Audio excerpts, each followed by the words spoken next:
Hello, fifth form. Let's continue reading Stink Solar System Superhero, Chapter 3 Extra Credit, page 29. Science time, said Mrs. D. Let's go over your tests. Stink took out his test. He tried to cover up the big red X on the Pluto page with his elbow, in case Nick, the new kid in front of him, turned around. Stink stared at the back of the new kid. His head looked a bit like a small, almost round planet. Just then, Mrs. D got a call from the head teacher. Okay, class, everybody take out your math workbooks and open them to page 101. Keep working while I go and talk to Miss Tuxedo. Teacher got sent to the head teacher's office, someone snickered. Planet head Nick turned round. Nick showed Stink his tests. Nick had a big red fat X on the Pluto page just like Stink. I got skunked, said Planet Head. Me too, said Stink, lifting up his elbow. At my old school, said Nick, Pluto was still a planet. This is so not fair. Tell me about it. I was with the nurse getting my ears checked when Mrs. D told our class about the no Pluto rule, and nobody, not even my best friends, Webster and Sophie of the elves, told me. You can call me Skunk, by the way, said Nick. And you can call me Stink, said Stink. I thought I was the only person on the planet with a smelly name. Nope, and guess what? I like smelly stuff, just like my name. Me too, said Stink. I was in a smelly sneaker contest at my old school, said Skunk. No way, said Stink. I had to judge a super smelly sneaker contest. I smelled a durian fruit once, said Skunk. It's like the way worst smell in the world. P.U., said Stink. I want to smell a corpse flower someday. Freaky deaky, said Skunk.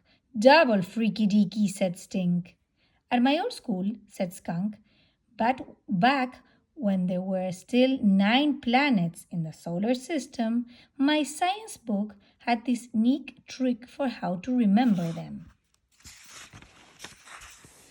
My very excellent mother just served us 9 pizzas. Stink and Skunk said it at the same time. Now, they'll have to think up a new one, said Skunk, without the P for Pluto. Let's see, said Stink. How about my very excellent mother just served us nothing?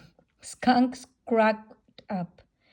My very excellent mother just said, you nerd, Sophie said, joining in.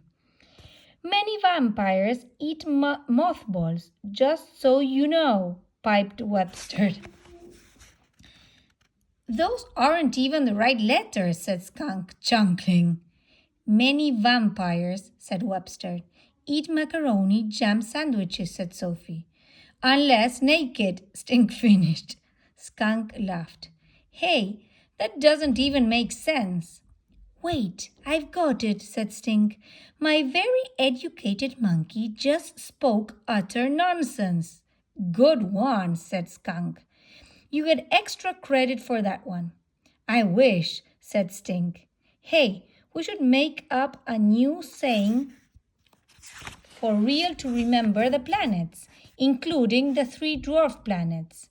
You mean Ceres, Pluto, and Eris? Asked Sophie. My brother says there's another one too, called Make, said Webster. Stink's head was spinning. He wrote 11 letters across the top of his notebook, then scribbled down the words. My very eager mad cat just scratched up nose-picking earwings. Now Sophie and Webster tried. My very edible macaroni cheese just spat up nasty puking eyeballs. Stink and Skunk howled, then put their heads together and came up with another saying. My very energized mystery car just shot under 9 police escorts. This is so way good, said Sophie. When Mrs. D came back, kids were talking loudly and letting the class guinea pigs run loose and shooting hoops in the rubbish bins.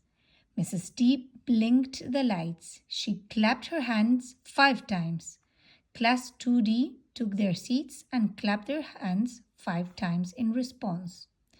Did anybody solve any problems while I was gone? Asked Mrs. D. Nobody said a word. Stink passed a note to his friends. Many Virginia excited maths children just screwed up not practicing education. Skunk shot his hand up. We did. Stink and I solved a problem. Good for you, said Mrs. D. Which one was it? The Pluto problem.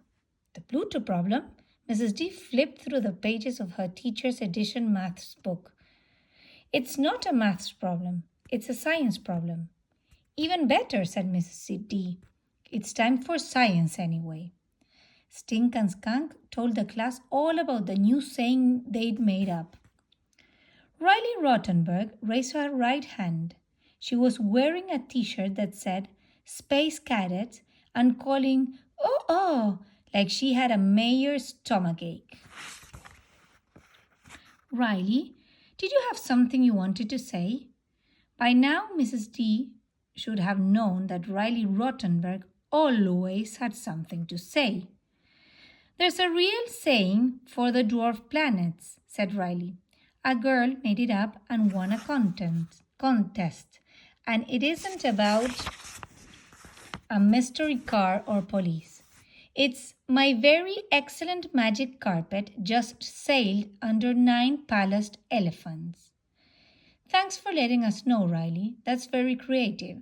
Stink and Skunk came up with a creative sentence too. Riley shrugged and made a sourball face.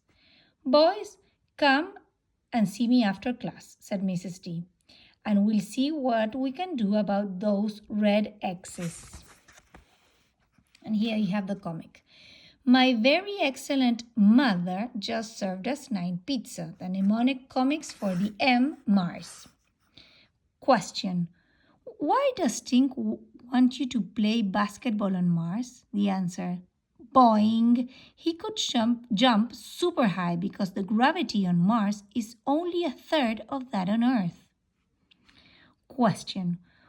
Why would Stink go mountain climbing on Mars?